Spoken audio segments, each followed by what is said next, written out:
You think your 2026 subscription model is revolutionary.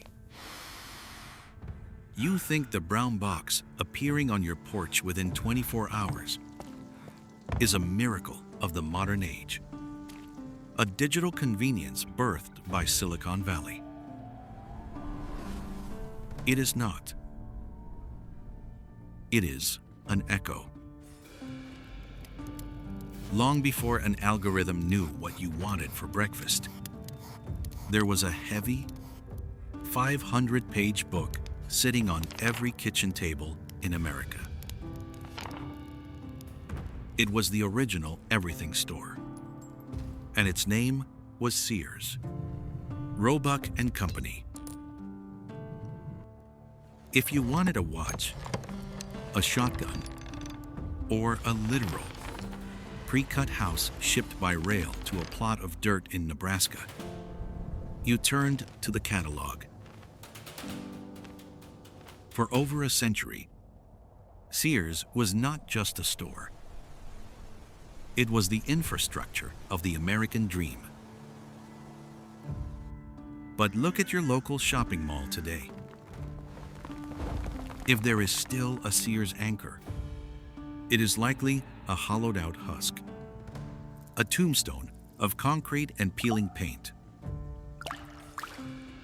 You have been told the internet killed Sears.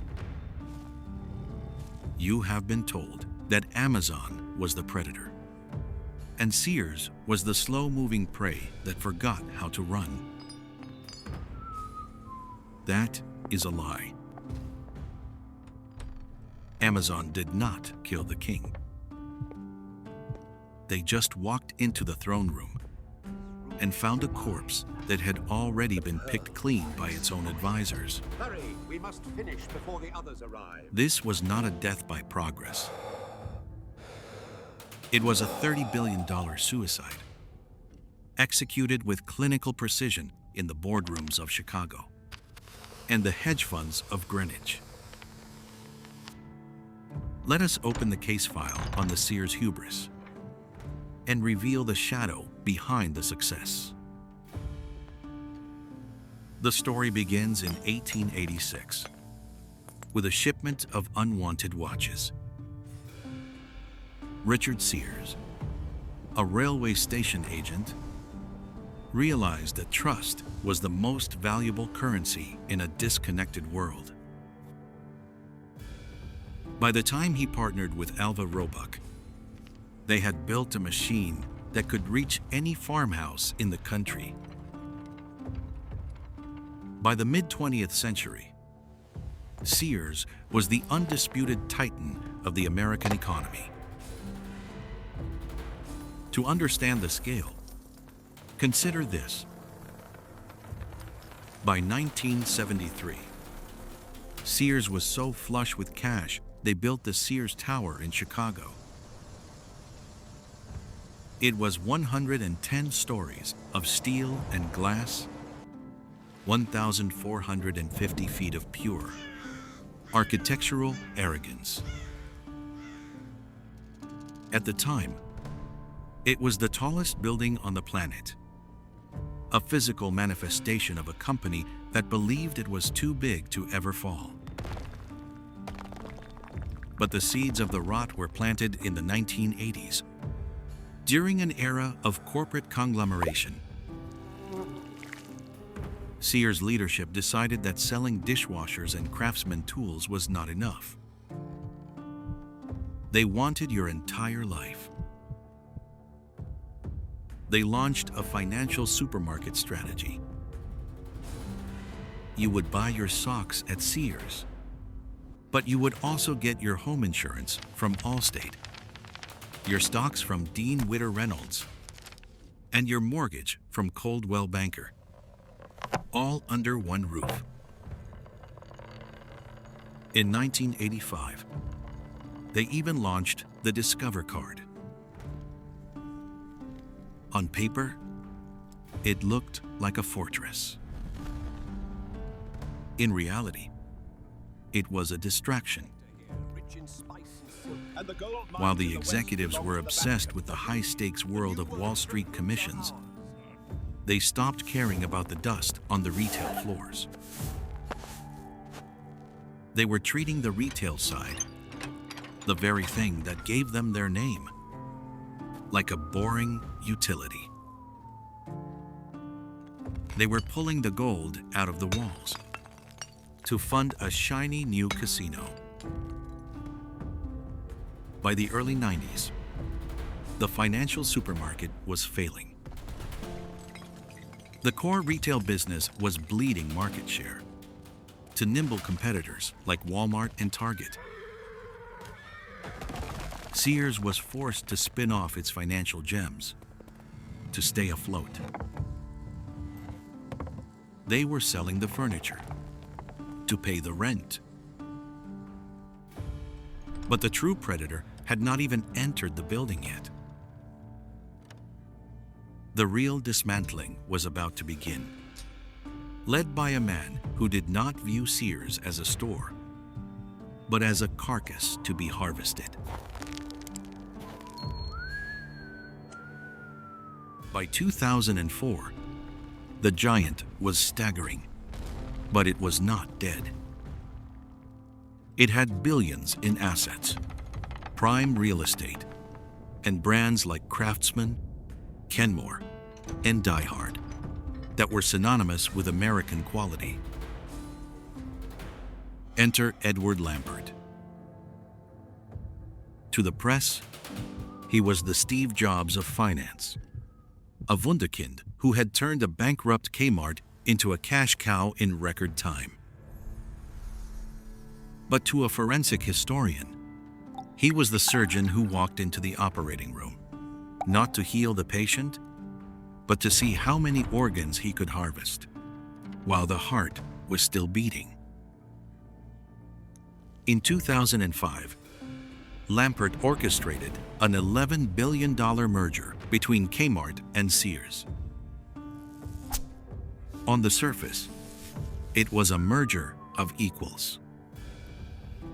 In reality, it was a hedge fund, ESL Investments, using a smaller, dying retailer to swallow a larger, wounded one. Lampert did not run the new Sears holdings from a retail office. He ran it from a secluded estate in Greenwich, Connecticut, via video link. He saw Sears not as a collection of stores, but as a portfolio of assets.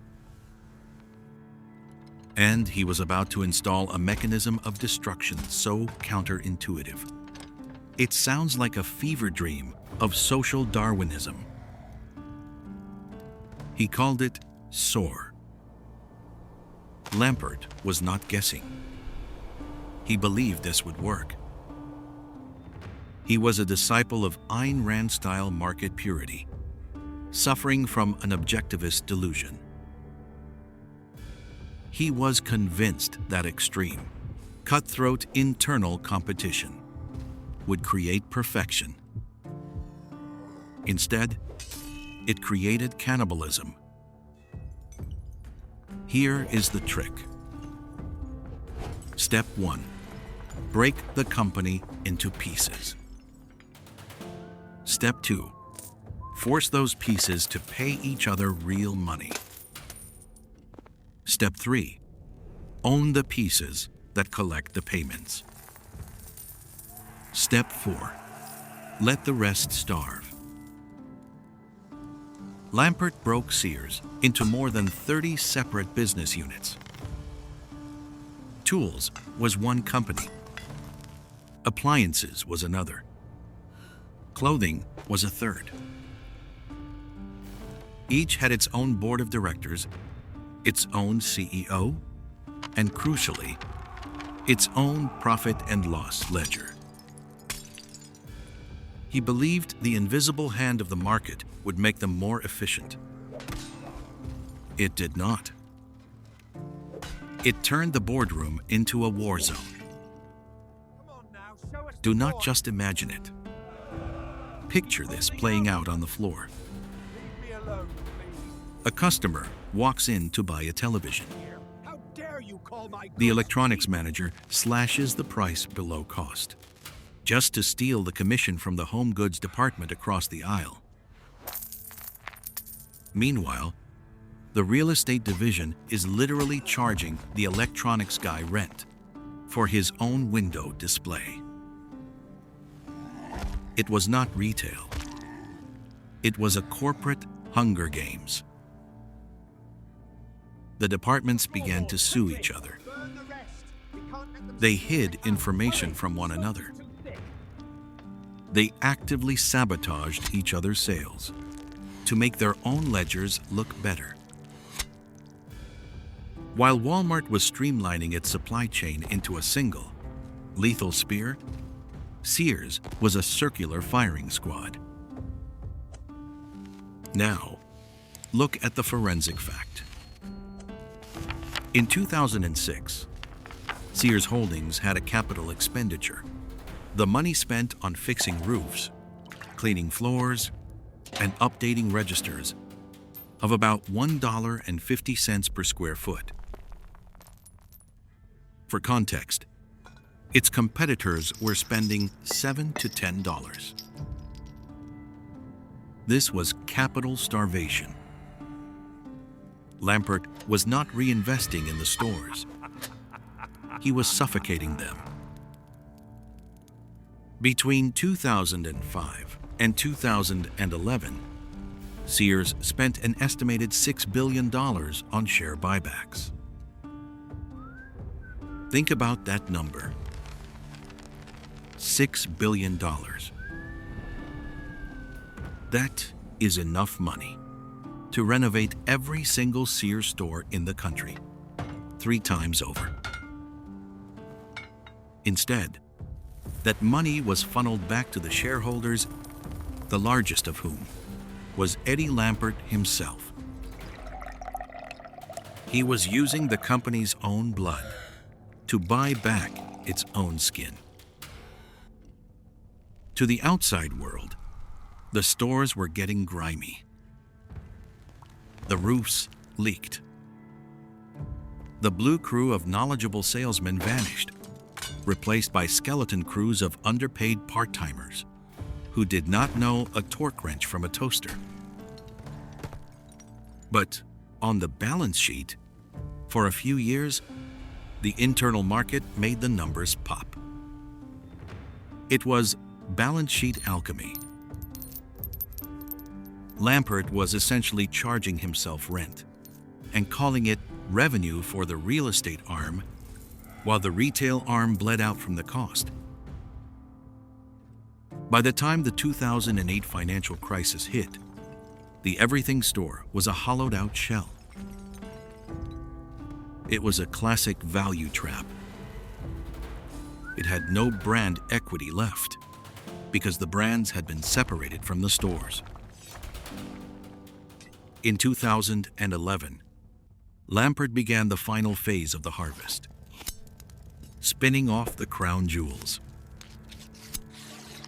He sold off Orchard Supply Hardware. He spun off Sears Canada. He spun off Lands' End. It was the ultimate cannibal's ledger. He was not selling products to customers anymore. He was selling the company to himself, piece by piece, through a series of complex financial entities that ensured that even if Sears went bankrupt, he would own the assets. He was the landlord, the lender, and the liquidator all at once. Lampert did not need Sears to succeed. He just needed it to keep paying itself, long enough to drain it. You were watching a slow-motion car crash, but the driver had already jumped out and was busy selling the tires to the onlookers. I demand recompense. Please, sir, have mercy.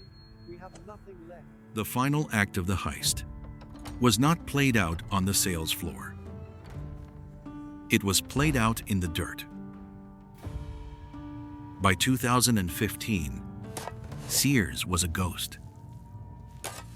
The shelves were half empty, the linoleum was cracked, and the everything store had become the nothing store. But Eddie Lampert had one last card to play. He realized that while the business of selling socks was dead, the land those socks sat on was worth billions. He executed a maneuver known as the Seritage transfer. The mechanism was a clinical extraction, a flawless sale-leaseback scheme. First, Sears sold 235 of its most valuable properties, the prime real estate at the heart of America's best malls, to a newly formed real estate investment trust called Seritage Growth Properties. Second, Sears leased those same buildings back from Seritage to keep the stores open. Third, because Lampert owned a massive stake in Seritage, the rent Sears paid was essentially moving money from a dying company's pocket into his own healthy one. Sears was now paying rent on buildings it used to own, using money it did not have. It was a parasitic loop of leveraged extraction. Every month, the stores stayed open. They were being bled dry to enrich the landlord, who also happened to be their CEO. When the inevitable happened on October 15, 2018, the day Sears finally filed for Chapter 11 bankruptcy, the tragedy was not found in the legal filings. It was found in the break rooms. Over 100,000 workers had seen their careers evaporated over the previous decade. Tens of thousands more saw their pensions threatened, while the company's transformation resulted in billions for its architects. This is the cost to you, the viewer. This is not just a story about a failed department store. It is a warning about the financialization of reality. If you want to know why your local Red Lobster just went bankrupt in 2024, or why beloved tech startups suddenly gut their core products to force you into subscription traps in 2026, look at Eddie Lampert. He wrote the playbook. Strip the copper wire, sell the land, and let the employees drown in the dark. In the modern economy, a company is often worth more to its masters dead than alive. We live in an era where value creation frequently means asset stripping. When your software gets worse after every update, when your subscription gets more expensive but delivers less, you are not a customer anymore. You are the revenue stream being harvested. The architects of the Sears collapse did not lose. They walked away with the deeds to the land, while the workers walked away with cardboard boxes. They proved that if you control the debt and the dirt, you do not actually need to sell a single product to make a fortune. So here is the uncomfortable question nobody wants to admit. Was Eddie Lampert a terrible CEO? Or was he one of the most successful capital allocators of the 21st century? Did he fail at saving Sears? Or did he succeed perfectly at killing it? If you could legally make billions by dismantling a company instead of saving it, would you? Because in the ledger of history, every debt must eventually be paid.